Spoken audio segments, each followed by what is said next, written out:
White Ward might be one of the funniest cards of all time, but for a different reason than most cards are funny. In today's video, we're going to explore how sometimes just saying something in the rules box doesn't make it so. But also, sometimes it does just make it so. White Ward is a pretty simple card on its face.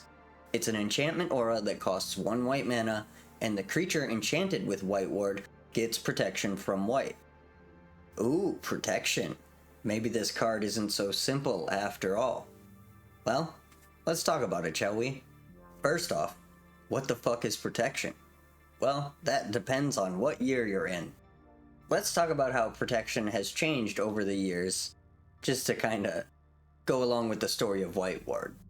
And to start with, we might as well talk about what was in the original rulebook, which is well known for being fairly confusing. The original rule for protection is as follows.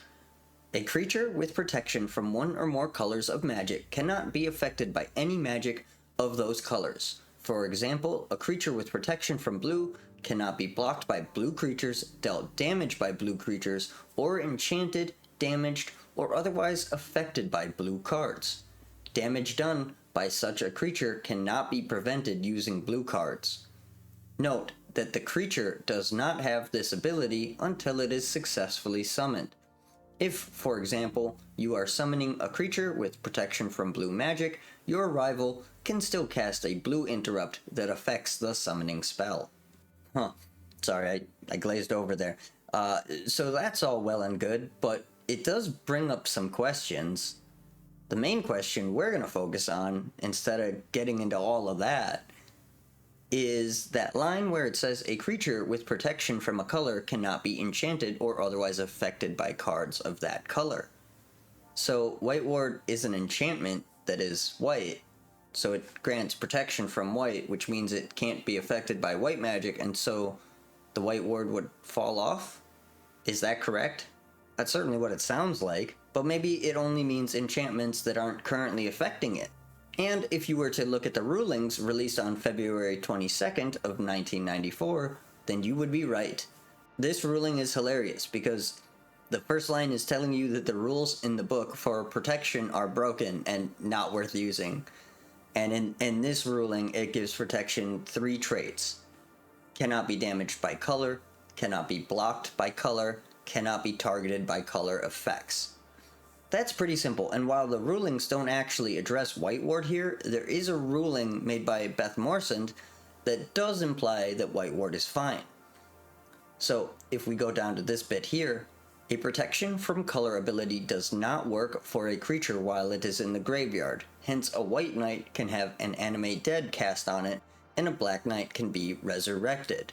Now, obviously, the protection here is less than relevant during the casting, but her example really isn't the point. By not mentioning that animate dead would fall off after being put onto the battlefield, it does imply that White Ward wouldn't either. And you could probably make that argument, unless you were in November 14th, 1994, because the rule summary was updated in this one again. In this ruling, the definition of protection is clarified to mean 4 specific things when protection is applied to a creature. It reduces the damage of color to 0. It cannot be blocked by creatures of that color. It cannot be targeted by effects or spells of that color, but it can be affected by effects or spells of a color that do not specifically target it. And here's the kicker. It has any enchantments of the color removed. So the rules now don't support White Ward, right? That's what it sounds like. And luckily, we have another clarification using the same White Knight example from the previous rulings I highlighted. A protection from color ability does not work for a creature while it is in the graveyard. Hence, a White Knight can have an animate dead cast on it, and a Black Knight can be resurrected. Note that the White Knight would immediately dispel the animate dead and go back to the graveyard, but the example still holds. Well, like by that logic, White Ward doesn't work, right? But maybe there is a clarification in the card-specific ruling summaries? No, there's not. I looked through them at the time. The only mention of White Ward in this entire document is in the Wrath of God ruling that says White Ward doesn't protect from Wrath of God, which makes sense because Wrath of God isn't a targeted ability. We covered that in one of the rules. Can we clarify the things that we didn't cover so well?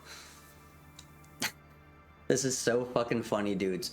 And it doesn't really change in these early rulings as far as I can tell.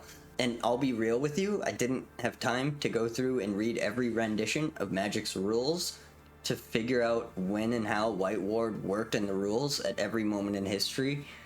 And I hope you can forgive me for this personal failing, but I did not want to. I did glance at the last Usenet ruling I could find, which is from January of 95, and it still didn't mention this at all. But Wizards of the Coast were able to address this issue with 4th edition by slapping on an additional line of text. The protection granted by White Ward does not destroy White Ward. Boom. Problem solved. Stop calling our customer support line and asking about White Ward.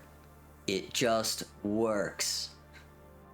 They haven't actually reprinted White Ward since 4th edition. Maybe they were sick of this shit. But the Oracle text still uses this carve-out. This effect doesn't remove this aura. Take that, rules lawyers. I cast. Nuh-uh. Aw, man. White Ward is really fucking funny. Protection does remove enchantments of that color, though, so it doesn't work. This is so funny. Also, as an aside, if you are interested in like these old versions of the rules and some of this old stuff, there are quite a few archives out there. A lot of people have done a lot of great work making sure this stuff stays around. But some of them are pretty annoying to find, and for the rulings I used, as well as all the ones sort of like it that I could find access to, I host them on a link in one of my channels on my Discord. So if you want to read some of these old rules, you can easily find them by joining my Discord. But that is not the only source of these documents, so if you do not want to do that, you can still probably find these. But I will warn you, if you are interested in this, that there are a lot of really funny rulings and interpretations in these old documents, but like 90 to 95% of these documents reads like eating dry, crumbly bread. So maybe don't. What were we talking about? Oh yeah, White Ward. White Ward does only have one art for it, so at least this part of the video will be quick.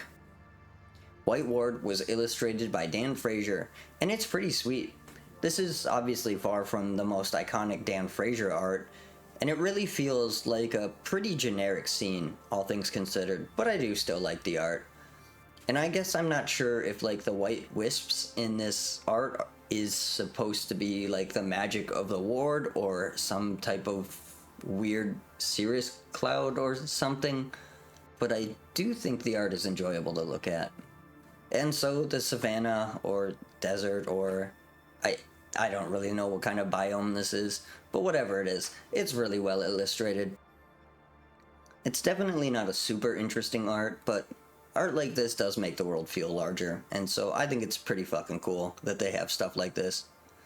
But yeah, White Ward doesn't work in the rules. It did for a bit, maybe, when the rules didn't make sense, but it doesn't now, except it does because the card tells you it works, which is rules text that you normally only see in, like, Hell's Cube. But whatever, it's not like the card is even good, so none of this matters at all.